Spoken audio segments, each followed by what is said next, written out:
Good evening everyone, welcome back to my channel. My name is Shikha Sharma and I am a teacher by profession and my channel name is Teach Learn and Grow with Me. तो आज हम बात करेंगे competitive exams के बारे में, government jobs के बारे में।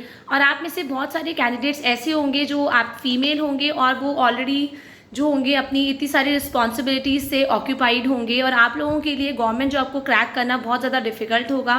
आई नो, क्योंकि आफ्टर मैरिज, चाहे आप मैरिज से पहले हो चाहे आप मैरिज के बाद हो, आपके ऊपर बहुत सारी रिस्पॉन्सिबिलिटीज़ आ जाती है आफ्टर द मैरिज। पूरे घर का काम को मैनेज करना है। अगर आप एक हाउसवाइफ हैं देन तो बहुत सारी एक्सपेक्टेशंस होती हैं आप लोगों से।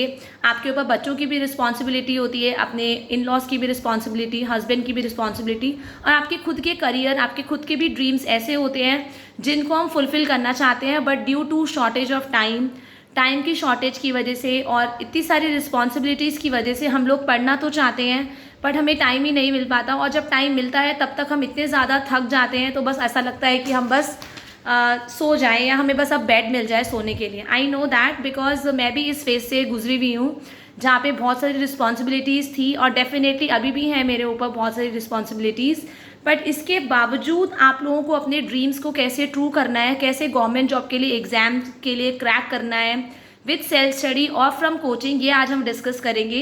तो अगर आप भी एक फीमेल कैंडिडेट्स हैं और अगर आप हाउस वाइफ हैं या वर्किंग वुमेन हैं इन अ प्राइवेट स्कूल, तो आज हम बात करेंगे कि आप कैसे अपने एग्ज़ाम को, कैसे अपने DSSB, KVS, NVS या आर्मी पब्लिक स्कूल हैं, आपके एयरफोर्स स्कूल्स हैं, या आप प्राइवेट जॉब के लिए भी अगर स्ट्रगल कर रहे हैं तो कैसे आप मैनेज कर सकते हैं along with the house hold work, along with the so many responsibilities. So first of all, अपने घर के साथ साथ अपने आप को भी आपको इम्पोर्टेंस उतना ही देनी है जितनी आप अपने घर के मेंबर्स को इम्पोर्टेंस देती हैं।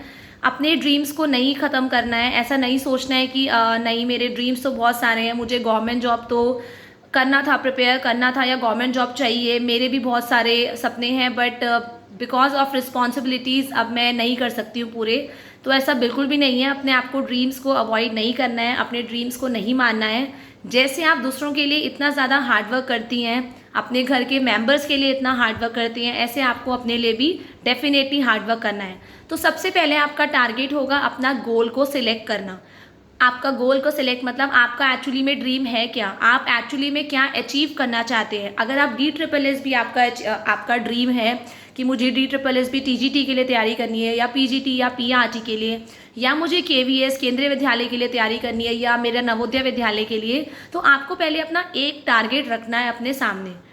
Don't select multiple goals. इतने सारे गोल्स मत सिलेक्ट कीजिए कि मेरे को DSSB के लिए भी तैयारी करनी है, वहाँ मुझे आर्मी पब्लिक के लिए भी करनी है, वहाँ मुझे एयरफोर्स के लिए भी करनी है, ठीक है, या मेरे को प्राइवेट के लिए भी करनी है। पहले अपने टारगेट को, एक ही टारगेट को सिलेक्ट कीजिए अपने सामने और उसको बहुत बड़ा बड़ा, जहाँ पे भी आपका बेडरूम है, अगर आप अनमैरिड है तो डेफिनेटली आपका भी अगर रूम है या जहाँ पे भी अपना ज़्यादातर टाइम स्पेंड करती हैं, उसको बड़े से चार्ट पेपर पे लिख लीजिए। DSSB TGT नेचुरल साइंस है, जैसे कि for example I have qualified TGT natural science in my first attempt with my self study only, और ऑनलाइन क्लासेस के साथ साथ मैंने ये क्लियर किया। तो फर्स्ट ऑफ ऑल आपको क्या करना है, आपको एक चार्ट पे अपना ड्रीम लिख के उसको पेस्ट कर देना है, और ऐसी जगह पे पेस्ट करना है जहाँ पे आपकी नज़र बहुत ज़्यादा बार पड़ती हो, बार बार पड़ती हो। जब आपका गोल, आपका ड्रीम आपके सामने होता है तो हम उसको, उसके लिए, उसको अचीव करने के लिए, उसको हासिल करने के लिए बहुत ज़्यादा हार्डवर्क भी करते हैं। तो सबसे पहले आपका यही है। और एक साथ इतने सारे सपने या इतने सारे गोल्स मत रखिए, वन एट अ टाइम। पहले आप एक गोल अपने पास रखिए और उसको बार बार चेंज मत करिए कि अब मुझसे ये नहीं हो पा रहा है तो चलो मैं अब ये कर लेती हूँ, अब ये नहीं हो पा रहा है तो ये कर लेती हूँ। नो, एक ही गोल रखिए और फिर उसके लिए हार्डवर्क करना स्टार्ट कीजिए।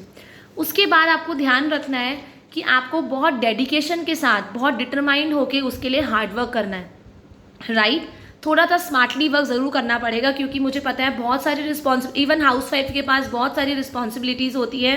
वो अपनी एजुकेशन वगैरह भी साथ साथ कंटिन्यू कर रही होती है। कितनी हाउसवाइफ तो पढ़ाई के बीच में ही मैरिज हो जाती है और फिर वो शादी के बाद कंटिन्यू करती हैं, तो बहुत ज़्यादा डिफ़िकल्ट होता है। बट आपको क्या करना है, अपने को टाइम मैनेजमेंट बहुत अच्छा करना है। टाइम मैनेजमेंट मतलब अगर आप मॉर्निंग में ब्रेकफास्ट बना रही हैं तो कुछ ऐसा आइडिया लगाइए, ऐसा ट्रिक लगाइए कि अगर आपके पास बहुत सारे बर्नर का सेट है, 3 सेट है या 4 के बर्नर का सेट है या 2 का भी है, ऐसा कुछ नहीं है। पहले तो आप टाइमली उठिए। टाइमली उठने का मतलब अगर आप 6 बजे उठ सकते हैं, मैं आपको नहीं बोलूँगी आप 6 से पहले उठिए, क्योंकि इवन मैं खुद भी नहीं उठ सकती हूँ 6 बजे से पहले, आज तक नहीं उठी हूँ।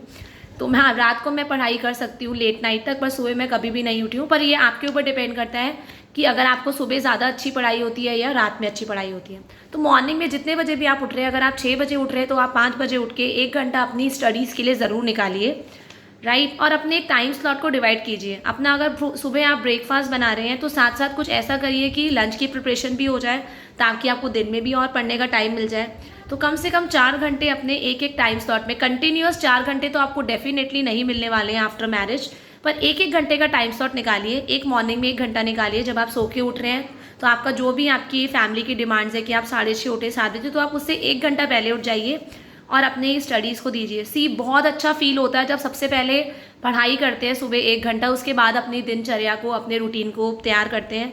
बहुत सेटिस्फेक्शन मिलता है जब आप थोड़ा सा पढ़ाई करने के बाद बाकी लोगों के लिए सब कुछ करते हैं, पर अपने लिए भी डेफिनेटली करना है। एंड जब आप अपने लिए कुछ भी करते हैं तो बहुत अच्छा फीलिंग आती है, आपके अंदर से सारे नेगेटिविटी, सारा स्ट्रेस और बहुत ज़्यादा पॉजिटिविटी आती है कि हाँ डेफिनेटली हम एग्ज़ाम को क्रैक कर सकते हैं। देन एक एक घंटे के टाइम स्लॉट निकालने के बाद आपको दूसरों की भी हेल्प लेनी है। घर में अगर और भी फैमिली मेम्बर्स हैं, आप उन लोगों के लिए उनसे हेल्प मांगिए। लाइक वेजिटेबल कटिंग बहुत ज़्यादा टाइम कंज्यूम करती है, वेजिटेबल कटिंग कर दी, आटा गुंदवा दिया, राइट। और थोड़ा बहुत गैस वैस क्लीन करवा दिया। जो छोटे छोटे बिट्स ऑफ वर्क हैं, या कपड़े धो दिए आपने तो आप सुखा दीजिए। अपने किसी भी आप अपने पार्टनर की हेल्प ले सकते हैं, इवन बच्चों की हेल्प ले सकते हैं। कल मैंने वीडियो शेयर किया था, कल मेरे पास इतना ज़्यादा काम था तो मैंने भिंडी लेके ही बच्चों को दे दी कि चलो तुम भिंडी सारी साफ़ करो। I am having one boy, पर उसके फ्रेंड्स आ रखे थे तो मैंने भिंडी का कंपटीशन करा दिया, भिंडी क्लीनिंग का। And they were to excited, वो इतने एक्साइटेड हो गए भिंडी क्लीन करते करते कि उन्होंने जरा सारी भिंडी भी क्लीन करी। उसके बाद मैं उनसे चॉपिंग कटिंग भी करा दी उन लोगों से। छोटे बच्चे, वो 8-8 9-9 साल के बच्चे हैं, और एक मेरा बेटा भी है 7 साल का। मैंने उनसे स्मार्टली वर्क किया टिल द टाइम मैंने अपना बाकी का काम कर लिया, और थोड़ी सी अपना जो स्कूल का काम था वो मुझे करना था वो मैंने कर लिया। तो थोड़ा सा स्मार्टली वर्क करना है कि बच्चों के साथ भी, बच्चों से भी आप कितना काम करा सकते हैं। अपने अपने फैमिली मेम्बर्स की हेल्प ज़रूर लीजिए, उसमें आप बिल्कुल भी हेजिटेट मत होइए कि मैं हेल्प लेने में कुछ प्रॉब्लम नहीं है। तो आपको ध्यान रखना है। फिर पढ़ते पढ़ते या काम करते करते, आई नो कि पूरे दिन भर थके होने के बाद आप पूरे दिन जब काम करते रहते हैं तो एक लेवल फ्रस्ट्रेशन का आ जाता है कि जब आपको चिड़चिड़ापन होने लग जाता है कि नहीं मुझे अब कुछ भी नहीं करना है, ना पढ़ाई करनी है ना काम करना है, मुझे बस अब सोना है। आई नो ऐसा लेवल भी आता है, क्योंकि ये मैं खुद फील कर चुकी हूँ। तो आपको फ्रस्ट्रेट होना है तो प्लीज़, अगर आप फ्रस्ट्रेट होते हैं, डू मेडिटेशन फॉर 5 मिनट्स। अगर आपको फ्रस्ट्रेशन होती है, अपने आप को 2 या 3 या 4 मिनट अपने रूम में बिल्कुल बंद या टेरेस पे जाके आप बिल्कुल शांत माहौल में चले जाइए। उससे आपका जो स्ट्रेस होगा वो सारा निकल जाएगा। पर अपना स्ट्रेस को किसी और के ऊपर नहीं निकालना है। अगर आप स्ट्रेस लेंगे तो डेफिनेटली कभी भी टारगेट अचीव नहीं होगा। तो आपको स्ट्रेस फ्री रहना है, फ्रस्ट्रेट बिल्कुल भी नहीं होना है, गुस्सा नहीं करना है। आई नो बहुत ज़्यादा हाउसवाइफ्स को गुस्सा आ जाता है, कई बार वर्किंग वुमेन को भी बहुत ज़्यादा गुस्सा आ जाता है जब उसको घर के साथ साथ अपने घर के बाहर की जॉब की रिस्पॉन्सिबिलिटीज़ भी होती हैं। I know, I can understand this, but फिर भी हमें अपने टारगेट को अपने सामने रखना है और उसको अचीव करने की पूरी कोशिश करनी है। एंड बिलीव मी, आप डेफिनेटली उसको क्रैक कर सकते हैं एग्ज़ाम को। जो भी आपका ड्रीम जॉब है, चाहे वो DSSS भी है, चाहे वो KVS है, but as a teacher I can, मतलब मेरा ये पर्सनल एक्सपीरियंस है, क्योंकि मैंने भी अपनी side by side after marriage के बाद ही अपनी सेल्फ स्टडी से ऐसे ऐसे टाइम स्लॉट निकाल के ही अपने टारगेट को अचीव किया। Then I have qualified that, and right now I am very happy with my career and with my family. Thank you everyone, have a nice day.